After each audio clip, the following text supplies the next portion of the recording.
And welcome to Brainstorming America. Ken Rollins here, and with co-host John Merrill. How you doing, Hey, John? Ken, great to be with you, brother. Was it cold coming up here this morning? Yeah, it was a little chilly, yes, 27 sir. when I got yes, it. sir. Ooh, 27. I went out to get the mail, and I was not fully dressed. I took about that far out from my carport, and something told me to go back and get you something on, boy. And no doubt, and not many people want to see that anyway. Look out, Ethel. Okay, here we go. First thing I want to start with, if we could, I made myself some notes, and I want to start with Roll Tide. Roll Tide in a big way, my brother. I tell you, I don't know anybody. I used to know a fellow at Annistarvey Depot that was everything. He lived and breathed Roll Tide. He's no longer with us, but when the game was won, my daughter and I were watching. The first thing I said to her, I wonder where John is. And I know he's in the audience, but I wonder if they're gonna. I just wish they'd show the camera. But I bet he's not gonna be dancing around showing off like a lot of people would, like I was doing. I scared my dog about half dead. I think I'm gonna have to have him in a therapy or something. Well, I have had some experiences that have been more memorable when it comes to celebrations than others, but one of the things about the way the game went, I never just got overly excited about what was actually going on. I will tell you, when Jalen connected with Isaiah on that 31-yard touchdown pass, that it was more of relief than it was excitement for the victory that we were about to have. And then when Terrion intercepted that pass, and actually at first I thought he scored a touchdown, because our seats were where we could look at both of those things. We were not looking straight down it because we were in the upper deck. We're not looking straight down at it. We were looking across at it, so we could see it all developing. And then when Terrion got the pick and he went in, you couldn't see initially that he stepped out of bounds, but it was certainly a great day for America. It was.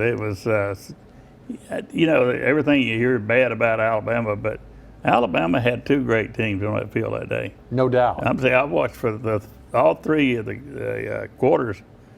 Auburn come to play football. Well, they did, and Coach Freeze is doing a tremendous job, and of course he'll be recruiting some outstanding student athletes to be a part of their fantastic program, and I'm just thankful that it wasn't this year. Yeah, well, I pulled up my picture of me and Gus Malzahn, but the thing that I saw, I know in your life you've seen this, where a car was on someone, and somebody with the extra strength was able to pull that car off of people. These things that happen in my lifetime save their lives. That adrenaline, and I think Auburn had a lot of adrenaline. Well, they did, especially after what had happened the previous week in the embarrassing game against New Mexico State. And of course, they had a statement that they wanted to make, and they had an issue that they wanted to resolve there, and they did that satisfactorily with everything except for the W. And they stamped it. But I'm glad to see that kind of football being played in my state. Yes, sir. And that's good for all of us. Well, I told Cindy when the game was over, I said, if you were just a college football fan and you were just watching this game today, I said, you would be hard-pressed to find a game this year that was more exciting or that meant more to the viewer as they were experiencing it than that one.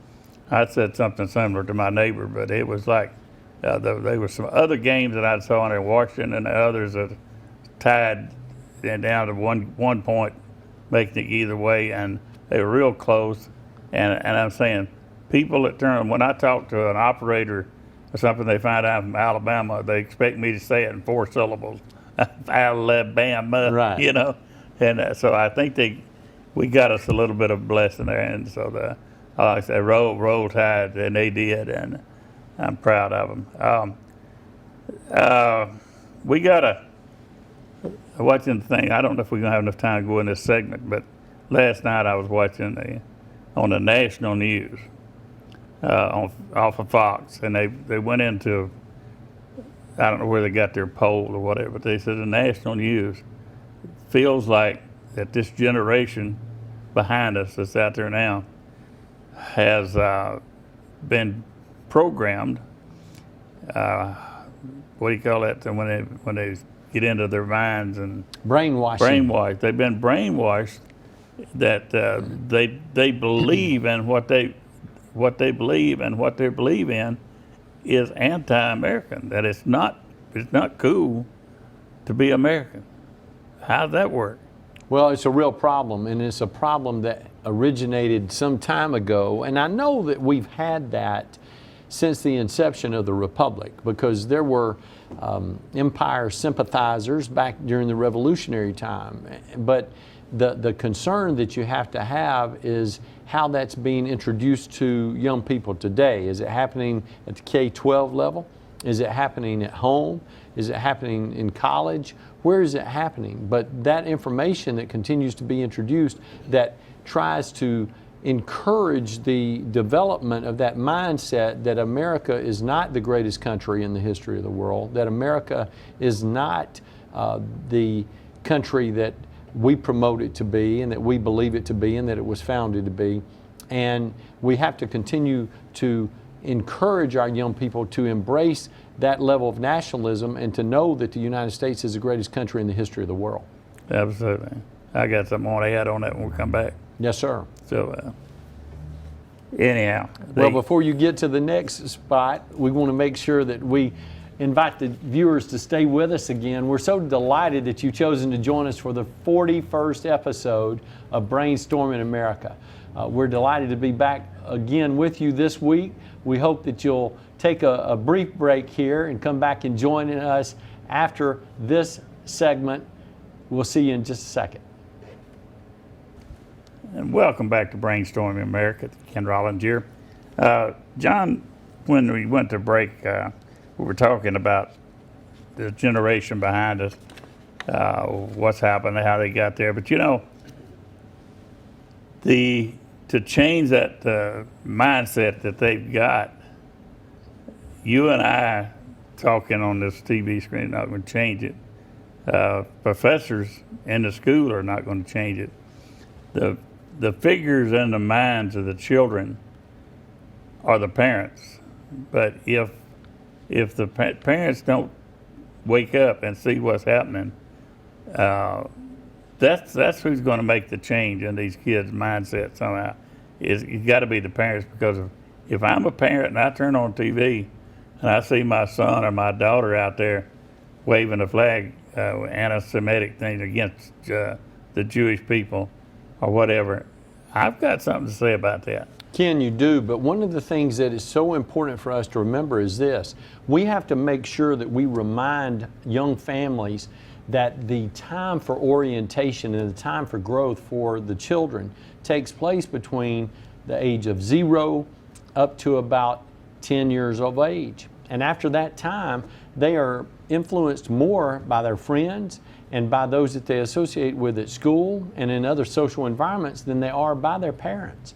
And by the time they're early teenagers, and then when they graduate from high school and then go on into college, the ability to influence the way that one thinks about those topics, whether it's nationalism, whether it's topics of abortion, whether it's topics of religious freedom and Christianity and salvation and things of that nature, are all set in those individuals' minds. There are very few times that you're going to be able to change the way that a young person that has reached, as my dad used to say, the age of accountability, and help them try to understand the thinking that goes into the forming of those decisions. Very few times are you going to be able to persuade somebody to change a position that has been indelibly imprinted in their mind from the time that they were 0 to 8, 10, 12 years of age. And so we have to make sure we continuously remind our young parents that they've got a short window that they need to make sure they're concentrating on sharing those very, very important values with their children. I saw particularly the indoctrination to hate Jews, and there is that going on. I had a professor on Fox this morning, and she was talking about the other teacher that had to run for her life, that they were coming after her because she had posted something on Facebook about visiting a Jew, something like that. There are hundreds of kids that are responsible for their actions. Yes, sir. Were attempting to kill her, a teacher, because she posted something in favor of the Jews. Now, this goes back to when we talk about the Holocaust. I don't think these kids understand the Holocaust. We saw touches of it the other day when they threw these babies and burned them. That's right. Alive. That was to imitate what is happening. And they don't understand what is really the Holocaust is. I mean, yes, sir. I think they just, they haven't, somewhere along the line, somebody failed getting that in their noggins. No doubt. Ken, have you ever been to the Holocaust Museum? We've never talked about this. Have you ever been there in Washington, D.C.? I think it's one of the most moving public memorials that I have ever been introduced to in my entire life.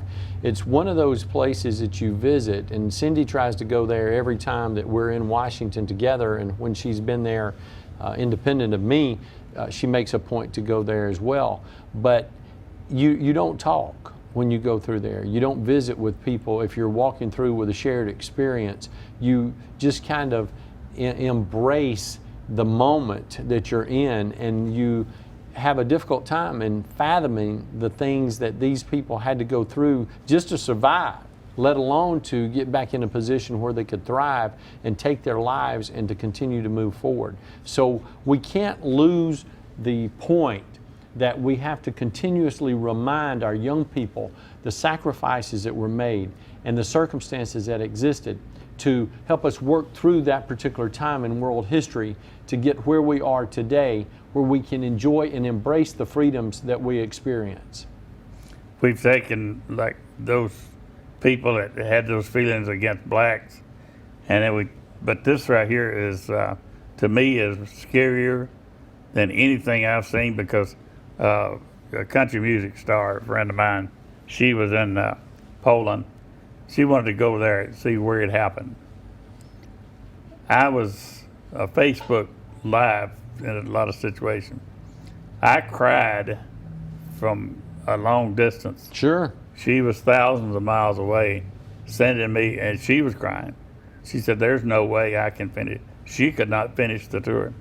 To see that. And these kids, they think the hating Jews is the thing, like bell-bottom pants in. That's the thing to do. Yes, sir. If you say anything in favor of something Jewish, then you're the bad poo. No doubt about it. Well, I had the privilege when I was in Germany the first time to visit Dachau, which is a prisoner of war camp. About, yeah. And one of the things that I came to acknowledge and recognize because of my experience there is what these individuals had to go through and what their families had to go through in order to continue to live.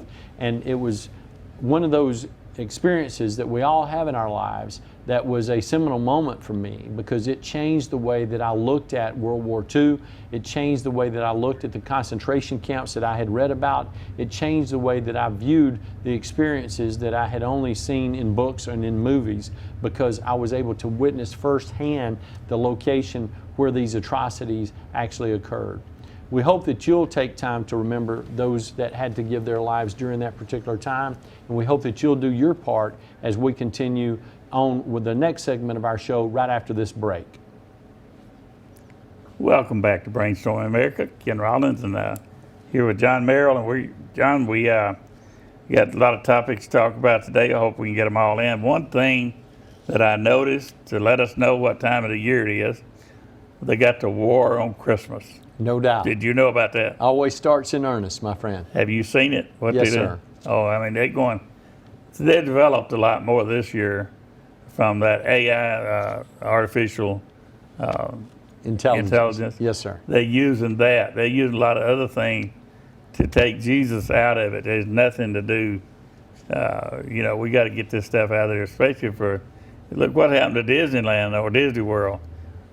Boom, same thing that happened to Budweiser. That's exactly right. That woke accountingness that these people are trying to introduce so that we'll all feel better about ourselves and who we are is coming back to bite them in the behind.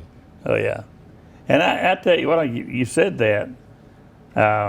We don't have bad feelings about any other network, but tomorrow night, this will be, when I say tomorrow, I'm saying Thursday night at 8 o'clock Central Time, the debate between Sean Hannity and Gavin Newsom of California. Right. They're having a one-on-one, which is supposed to be just like a regular debate. Well, blue state against red state. Yeah, Governor Ron DeSantis from Florida and Governor Newsom from California are going to be doing that with Sean Hannity as the host on Fox.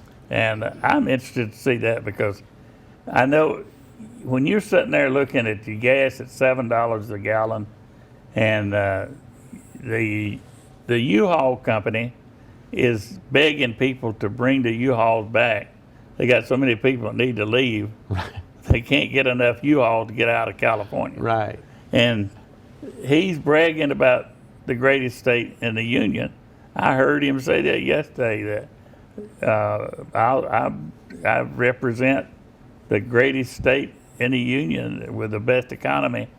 And I go, oh my God, And they had to bring in all the water trucks and all that stuff just to bring in the G from China.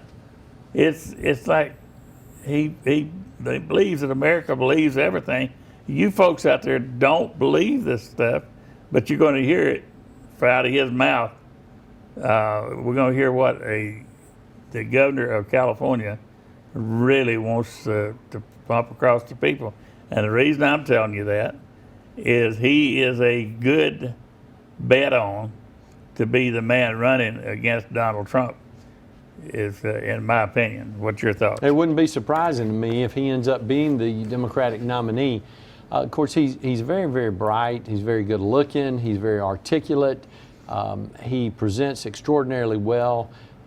I have not met him in person, but I've been very impressed with him since he came on the national scene. And when people have the attributes that he has, you need to be very afraid, because people like that can draw people to them and share that message that's not a message that promotes America, but it promotes a socialist ideal, and it promotes a socialist philosophy that is actually one that's being embraced by a lot of young people and a lot of, I would say, 30 to 40-year-olds today, because they've never really experienced hard times in our nation's history. Would you buy a used car from him? No, sir, not me. Well, I was going to give you some time to think about it. Yeah, no, sir. Okay. And while we're on that, I want to throw this in there. Also, I know you've heard about this, that there's a potential, or even the president, the only president I know is the 45, he said that he would consider Tucker Carlson. Now, I got a problem with that. You and Donald Trump are buddies. Can you relay to me, can you relay for me that I am opposed to that? Well, I can tell you this, and of course you know this from watching and observing the president and his remarks from time to time. Stuff. He says a lot of things, and some of them he means, and some of them he means to say to elicit certain responses from certain people at certain times. And he's a master at doing that, more so than anybody that's ever held that office in the history of the Republic. But I think the thing that you have to realize when you're looking at who the nominee will select to be the vice presidential nominee, it has to be someone that complements him or her in a way that allows them to get more people to vote for them, not try to find a way to lose the votes that they have, or to have people question whether or not they need to support this particular ticket. And so with all those things being said, I think it would be very, very interesting if Tucker Carlson was a running mate for any Republican for the White House, simply because he does not bring anything to the table that you don't already have as a Republican nominee. Well, Donald, when he came into the office, he started bringing in people from the old TV show, different way, and none of that worked. All them personalities don't work when you have to take responsibility and stuff.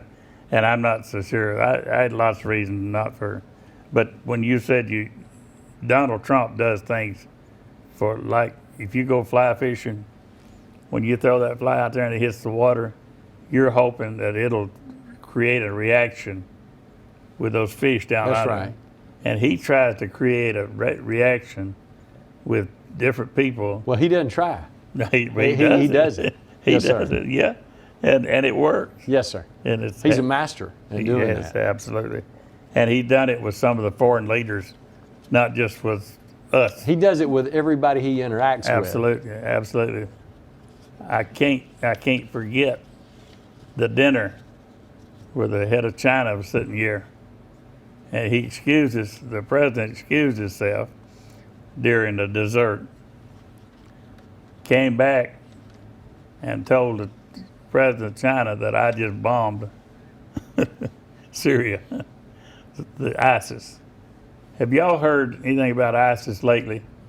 You can thank Donald Trump that those heads being cut off from that little dinner. He got up. That kind of person it makes you scared to deal with him. That's why he was successful. People didn't know what he would do, but he excused himself during dessert. Yes, sir. To go take out a group of terrorists. Absolutely. What do you think about that? I like it a lot. And that's one of the reasons why we embrace President Trump and his leadership so much. And we're so thankful that you've chosen to embrace us and what we choose to do each and every week as we try to share with you the messages that are important to us and the things that we want to make sure you know about. Thanks for joining us for the 41st episode of Brainstorming America. We'll see you back here next week.